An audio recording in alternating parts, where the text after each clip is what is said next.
Mother, man. This is Luke from Laceration, and you're listening to Murder Metal Mayhem.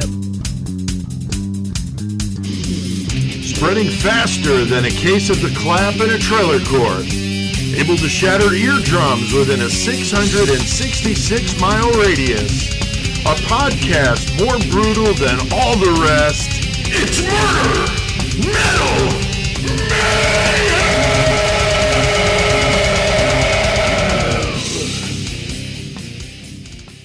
This is Pete Altieri from the Murder Metal Mayhem podcast, and I've got the privilege to be doing this interview with Luke and Donnie from the death metal band Laceration. How are things going in sunny California? Actually cloudy today, believe it or not. Really? It looks pretty nice there, but I can't really tell. It doesn't... Where the sun's hitting us, but it's pretty gloomy all day today. Yeah, wow. we've got some raindrops. Yesterday it was fucking 90 degrees, river day. Oh, shit. And now today it's like, fucking not the same. Yeah, it's supposed to get up to almost 100 this week for us, so. Okay. Oh, shit. Yeah, so it's definitely humid. not liking that. Yeah. Not liking that at all. But hey, you know what? It's still a good day. That's right. Talking some metal. So let's get started. So Luke, you play guitar and sing in the band. So what would you say was your biggest influences getting you into playing guitar and then also as a singer? Well, early on, I started the band when I was 16. So back then in 2006, huge influences in order to start the band. Like, dude, Max Cavalera. That was a huge influence. Oh, yeah. Steve Reynolds from Demolition Hammer. George Lynch, Yngwie, Sure. I can't play, huge influences, but like enormous, because I was still like listening to all sorts of just random shit at that point and coming off of like the hair metal phase of like, kind of like an elementary starting point for getting into metal and everything. So, Oh, yeah. yeah, guitar players like that were a huge influence back then. But over the years, that shit changes. And, Terrence Hobbs is a huge influence as a guitar player. He's just a fucking riff master. Oh, yeah. Yeah, the list, it's an impossible list. But, shit. Those guys were huge ones. That's for cool. sure. What about as a singer? As a vocalist, Frank Mullen, back to Suffocation here. Like, Frank Mullen's a huge influence. Yeah. Brett Hoffman from Malevolent Creation, just like that style of vocals, the deliverance, Right.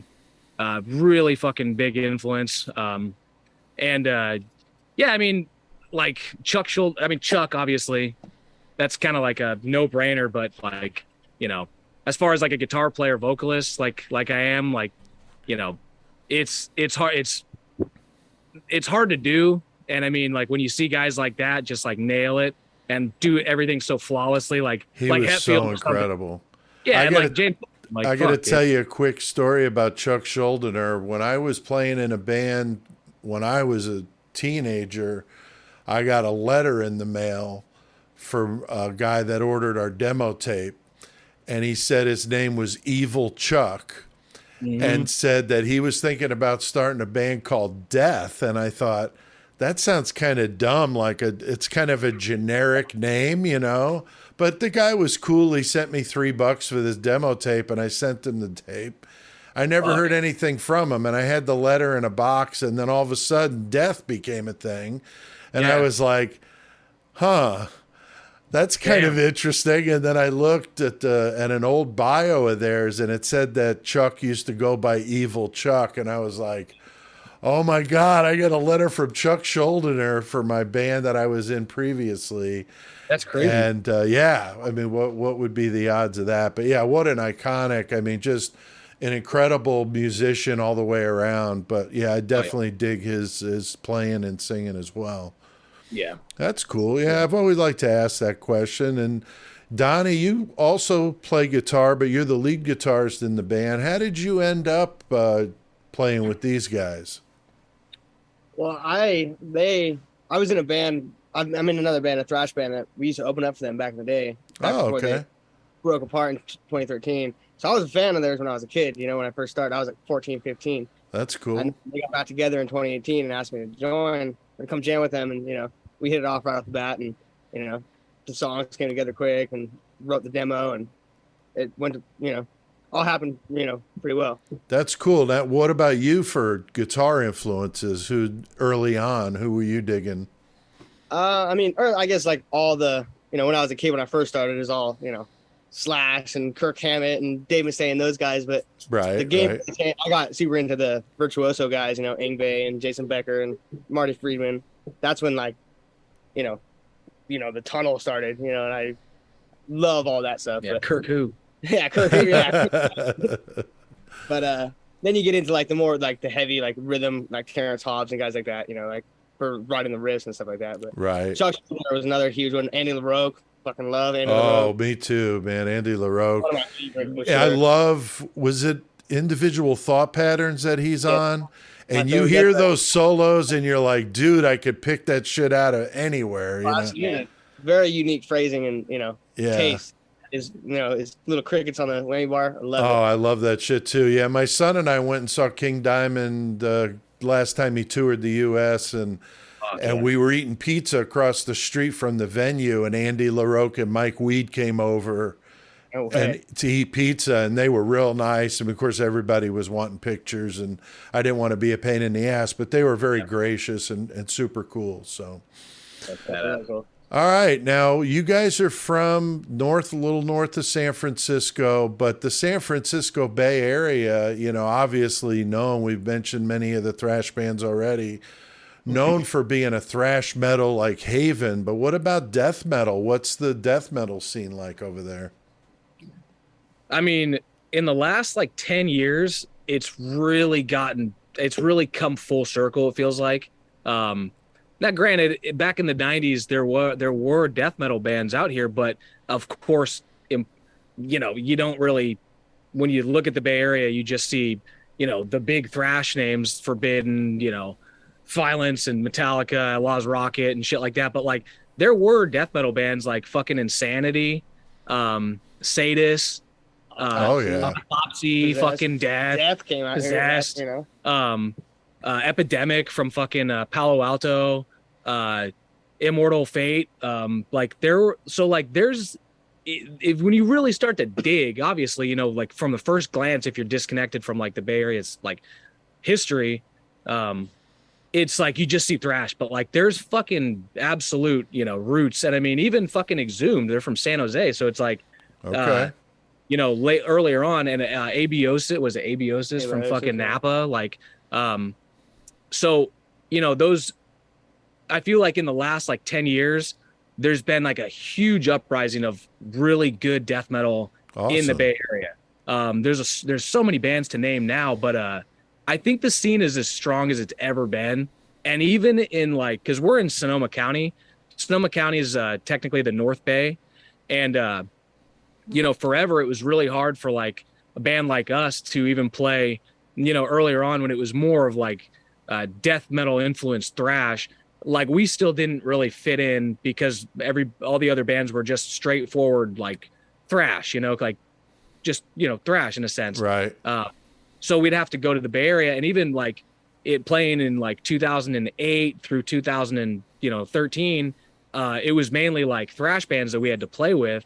And it wasn't necessarily a bad thing. We were thrilled to be playing shows. These were great bands we were playing with. Sure. But like to find even then it was kind of like an inaccessible like pot of like, how come there isn't any fucking bands doing what we're doing, you know? Right. And Right. it was a weird time too. When we stopped playing, it seemed like things really started to come forward with like bands like Necrot, Rude.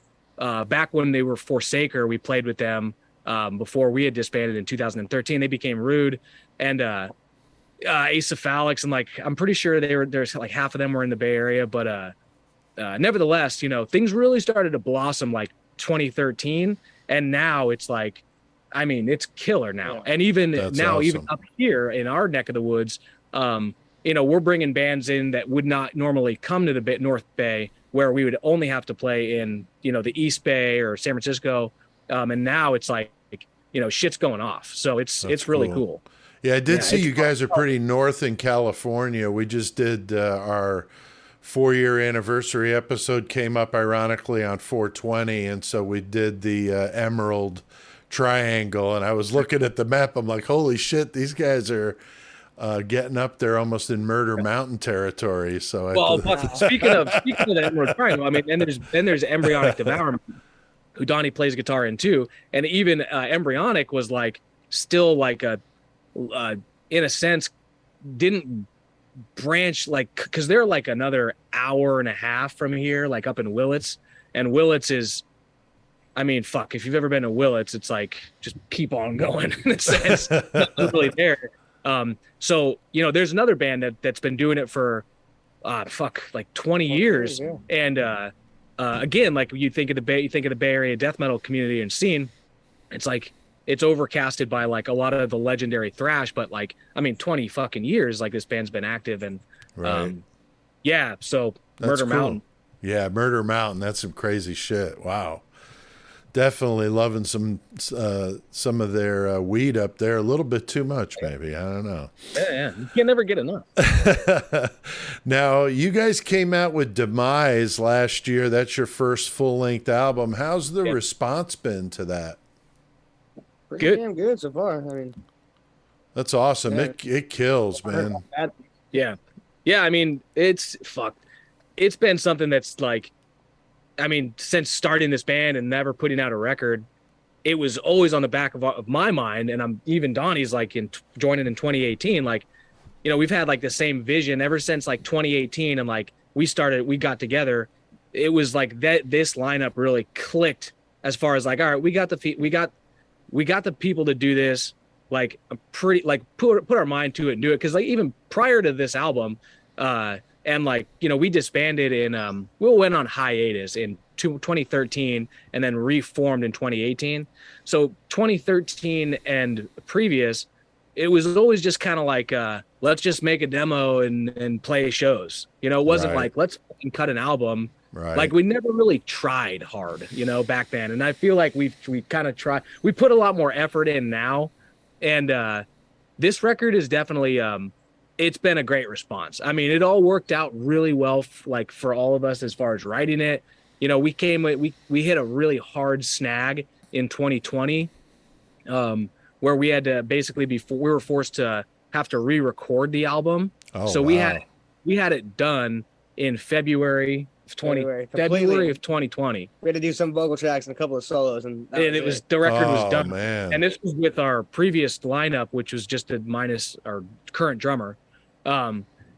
Anyhow, things happened, and it was like, fuck, man, like what the hell are we gonna do? Because it's hard to again, and like right when COVID started, so it was, yeah. Man. So Yeah, that would suck.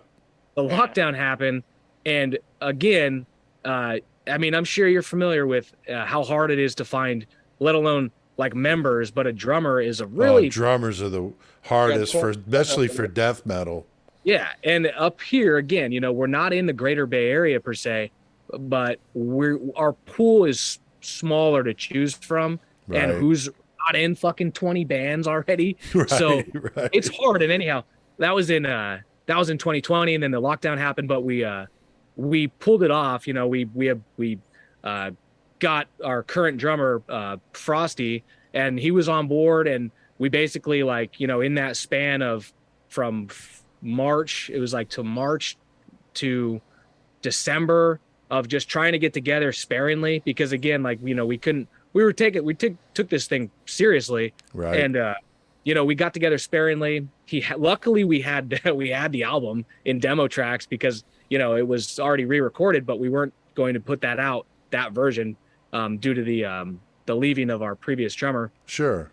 And so with all things, and the record ended up sounding way better. I mean, I'm happy that it did. Yeah, it was a total blessing in disguise. When it first all went down, it was like, man, what the fuck are we gonna do? Yeah, that would suck. But the production's strong, man. It sounds really good. Yeah, like I said, it really worked out on all fronts. We had the time to sit on it for a little bit more too, so we got to add things. He came in with his style on drums, which changed Way the more whole, fitting. Our last one was a great drummer, but Yeah. Frosty definitely fits the style a lot better. Yeah, That's and cool. Did you do it in a studio or did you do it yourselves? did it in the living room. Isn't Yeah. that amazing? Yeah, I love that shit. Dusty hot living room. Yeah, DIY, that's for sure. That's cool, man. Came out amazing, that's for sure. Yeah. So I mean, with all things in regard, like it came out really. We're stoked on it. We're extraordinarily proud of it. So it worked out beautifully. Yeah. And the response has been killer. I mean, we've sold more records than we thought we would. I mean, Right. I didn't know how, because we're not on like a huge record label by any means. Right. And again, we did take we hadn't released anything since 2018, which were 3 songs that are now on this record, but relatively weren't as active as we were when we first went on hiatus technically. So no complaints. No, not at all. What about the artwork, man? It's some sick ass shit you had. Love the cover. Who did that? Raul Gonzalez. Okay. Yeah, he's actually done he did our 2010 EP Realms of the Unconscious also. So we go back with Raul. And I mean, Very cool. he's killer. He's super great to work with. I think he was kind of a sleeper for a bit, but I've been seeing him do some really sick covers lately. And it's like nice. it's time people get hip to Raul because he's great. I mean, he does everything hand painted on acrylics and shit. So it's that's amazing. Yeah, he's great. He's great to work with. That's cool. Yeah, the band, I've been getting into a band from Australia called In Malice's Wake. They're a death thrash band, and the guitar player, he's their artist, and he does everything on like canvas, and he does some hell, like landscapes and stuff that are just wicked, but it looks so cool with it being an oil painting and not all not that anything wrong with the digital stuff, but this is like on an actual canvas and stuff. It really does look cool. Yeah. Very cool. Definitely enjoy looking at band pictures with what shirts they've got on. It always helps, kind of know what you think they're going to sound like, or after you've listened to them, curious, like, what do they like? And I did see a few good ones in your band pictures. I saw a Merciful Fate shirt. I definitely love Merciful Fate. I saw, or we were talking about King Diamond before we started doing this interview. But yeah, I love Merciful Fate. I saw that. Saw Demolition Hammer, which is interesting. I'm originally from the Bronx, and that's where those guys are from. But I've been doing several interviews with bands that keep mentioning them as a big influence on them, which is really cool. I saw somebody I think had a Death shirt on in one of your pictures, but what are some influences that you guys have maybe that would surprise our listeners? I mean, I think we can usually pick out the staples for metal bands, death, thrash, whatever kind of style you play. But what about you guys? Anything maybe we wouldn't think of? We think of you? I mean, we take influences from all over. We're pretty well versed. We'll listen, from necrophages to, I'll listen to Mozart and Bach and that kind of stuff. And I love like I said, Yngwie and like that kind of sure theory influence on it. Yeah, we don't tell anybody, but we like some little bit of glam rock, some Motley Crue. No, tell them. Hey, it's all good. We like it all. Guns N' Roses, like I said, when I first started, Guns N' Roses was like my favorite in the world. And like, you grow and you find the heavier music over time and stuff, but it's still, you shoot back and you listen to some stuff. I like Nirvana and Foo Fighters, stuff like that. It doesn't necessarily influence my writing style. Right. Just stuff you listen to. Yeah. Sure. As a way to pry your brain open and put influence in some regard to just respect to, just other music. People doing this lovers, shit. Yeah. I mean, we're metalheads and stuff, but we're music lovers overall. Yeah. Right. Now, I always love asking this question because I have learned about so many great bands by doing this. I love to ask guys, what are you listening to that maybe we don't know about? Some up and coming bands, whether they be in your area or not. But Donnie, you got one you want to throw in?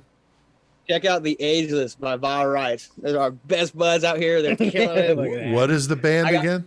We're both wearing the hats. Vile Rights. Vile Rights. Yeah, Okay. these They guys are fucking fucking shred, killing dude. it, dude. Oh hell yeah! Definitely like to check it Kinda out. like trippy tech death kind of, but Yeah, like they're sick. insane. Fuck, Burning Palace. Burning Palace. They're another band from up here. Succumb from SF. Church of Disgust. Yeah, if you haven't Church of heard them, they're Disgust. killer. Fucking absolute sickness from. I was Tech. wondering what that was about. Yeah, this record, The Weakest is the Flesh, like it's fucking insane. Church of Disgust rocks. Phobophilic.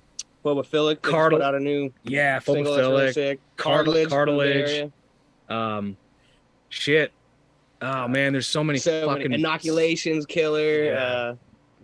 Well, definitely give me some homework to do here. Write you a list. some folks from overseas, Imperious Mortality, they're really fucking good. Okay. Desiccation from San Diego, a bunch of fucking like these kids are like not even fucking 21. Same thing with Iron Front and Mutate from Bay Area too. yeah.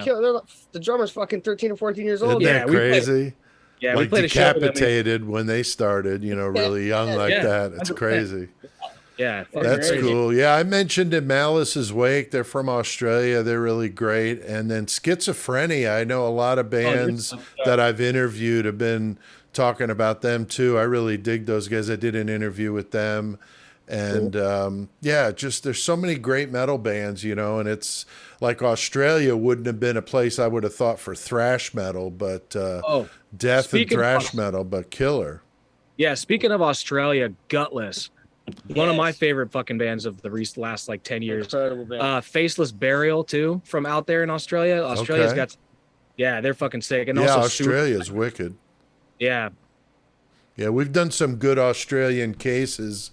We've got one coming up here, and normally when we have a case, like a murder case that we're doing in an area, we'll try to maybe use all the bands from that neck of Yeah, the woods. good So idea. it's kind of cool to do that. So I knew that guy. yeah, exactly. So Donnie, I saw that the bassist Eli, you guys share the same last name. Is that a brother or cousin? He is my little brother. Yes, he's my little apprentice. That's cool. That's cool. Yeah, that is definitely interesting. I know when I did an interview with Angelus Apatrida, those guys brothers in the band too, which is kind of cool. I think I don't have a brother myself, but I think if I did, that would be kind of a cool thing. I think to be in the band with your brother like that. It's really cool. Yeah. It's really cool. I think for like, me and him look very similar too. So like seeing the pictures and stuff, like, oh, I can tell those guys are related. Yeah. Oh, that's funny. That's funny. He's got a very, we have very similar like stage presence too. We act like maniacs up on stage. I don't know. He fucking kicks. I can't. I'm Does not he? that Yeah, he's- flexible. This guy's doing karate kicks to the fucking ceiling. Yeah. Past my hip. So that's cool. What about any touring plans you guys got now that the world seems to be somewhat opening back up again? Well, I mean, we just did a 2-day run. We did a 2-day run from LA up to Bakersfield, which is like Central California. So, I mean, we've been basically trying to play as much as we can. Things, we don't have like a management, like fucking management production company that's like backing us or anything. So we don't necessarily we haven't had any like tour opportunities per se. And I mean, to set up a tour and have it go as smooth as possible is definitely the most ideal, because we all have careers and shit. So necessarily like dropping everything and just being like, peace, Right. I'm fucking Wing it and not really know what we're doing. to wing it, not have anything set up correctly, like it's not our style. I mean, we've been doing this for too long to just go out there and eat fucking peanut butter on a cracker or some shit. Yeah, no, I hear you, dude. Yeah, So- I hear you. Weekend runs is kind of where we're at right Yeah. now. I mean, we're Yeah. definitely want to, in the future Yeah, do like sure. more opportunities if it's worked out well. But Exactly. Right. It's just, I mean, again, we're just waiting for that legitimate opportunity so we can fucking sit on the bus or something, kick back. He's a band. Not dude. a- not a- Not a car, dude. We should see this Yeah. on our way to Bakersfield. We're all crammed in there. Yep. Can't make it work, but Right? we want to take time off work to eat peanut butter and Ritz crackers. Exactly. Yeah, I So- don't blame you. I mean, hey, with everything going the way it's going, I mean, we're not slowing down. We're still playing Oh no, it's only up from here. every show we've played since August of 2021 when we did our record release show. everything's been fucking absolutely sick. So I think, That's we great. just keep the momentum going, and that's what we're trying to do. Just keep it going, Awesome. Very, very cool. Now, I always like asking this question of bands. If you had to pick one of these three to die brutally in a mosh pit at a Laceration show, who would it be? I'll ask you first, Donnie. Would it be A, David Draymond, B, Justin Bieber, or C, any member of Nickelback? I don't know, man. To be honest, I don't know if I want anybody to die in a laceration pit. Oh, okay. Well, just beat I up. don't know. Not necessarily die. Just get beat up. Any one of those three? Yep. Okay, we'll go with the singer of Nickelback then. All right. All right. And then what about you, Luke? Of the three, David Draymond, Bieber, or anybody in Nickelback? Fuck. I say none of the above. Mitch McConnell can get it in the fucking pit. Oh, If Adolf Hitler was alive, he could also get yeah, it. there you go. There you go. No, I always have fun asking bands that. I like asking the young bands that are nervous. I'll open with that, and they're just like totally like, what the fuck, man? So anyway, what's up with this Rock and Roll Hall of Fame shit? I mean, they totally snub metal all the time. I was there. My wife's brother lives in Cleveland, and I went there. It's actually pretty cool, but it's obvious, that they really don't give a shit about metal. I think Sabbath and there's a handful of them, but this recent thing with Judas Priest, and I mean, it's just absurd. Because they just want man. Just want it's consumerism, it's commercial. Metal's always been kind of snuffed and shoved under the rug, And, I don't think it matters, but it's more annoying than anything to me, It is, and that's why the underground is where it's at, because Right. fuck all that shit above. You don't want it to be mainstream anyway. You don't want, Right. Yeah, you're never going to see Cannibal Corpse in the Rock and Roll Hall of Fame, so. Yeah, I mean, that's never happened. I don't know. I could see that happening before fucking Suffocation or something like that. I could see Cannibal Corpse. Cannibal Corpse is probably the biggest death metal band. with the worm infested logo cover on there. Right. I'm gonna try to keep that one quiet. Yeah, if they're not gonna if Wasp can't be in it with like the between the in the cod piece or whatever. Yeah. I don't think Cannibal Corpse is gonna make it. Probably not. Anything else, guys, you wanted to mention to our listeners before we part ways here? Keep listening to underground music, man. Yeah, keep dig supporting. in. Very cool. Yeah, I'm gonna link to your Bandcamp in my in the episode description, because that's where I went and downloaded your album and paid for it. I always do with the bands I listen to. I think I looked for a shirt, but you didn't have one of my size. So if you get any new shirts, definitely want to. Send us a message after this email, and I'll see what we got in the back. All right, cool. But we're doing a repress of Demise shirts soon. But yeah, buy copies if you can. Support the little labels, but also if there's a link to support the band directly. I mean, telling people want the music to keep coming out, man. Keep supporting the band, right? Because the funds go direct. They go to Bandcamp Friday. Bandcamp's fucking bullshit for even just doing that once once a month. Well, they're cool. It's cool, but they could do more, because I mean, if they did that twice a month, they're still making money. You know. So yeah, directly support, buy physical copies, support the band if you can. Very cool. I want to see them when they come to your neighborhood.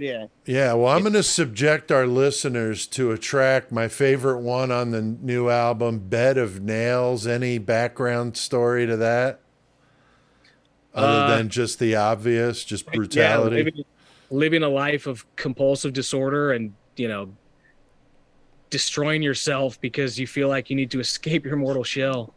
Living on a bed of nails, Fuck yeah. Well, that's definitely death metal. That's for sure.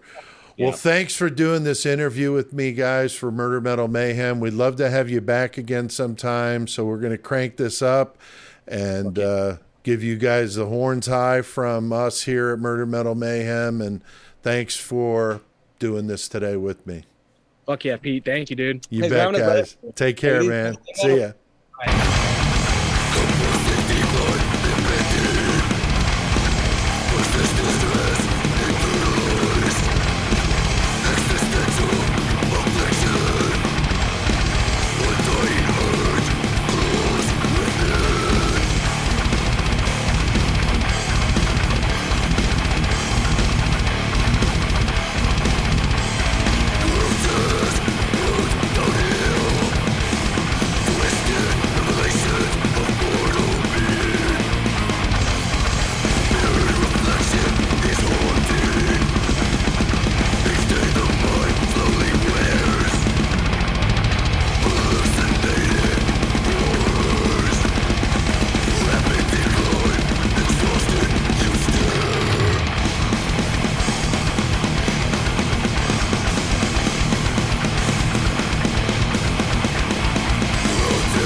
Mother, man.